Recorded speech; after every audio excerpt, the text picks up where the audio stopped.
Mi è arrivato un pacchetto e purtroppo non è sponsorizzato, l'ho dovuto pagare cash, ma ci sta. Prima di tutto abbiamo questi occhialini super fighi, se riesco. Sono St. Cruise con le scritte dentro fighissime, ora le proviamo. Che stile! Poi pochettina che mi serviva, ogni volta la cercavo e non la trovavo.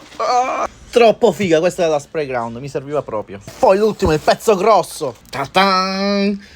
Questo zaino ha qualcosa di immenso. Guardate l'effetto fighissimo del morso dello squalo, dai!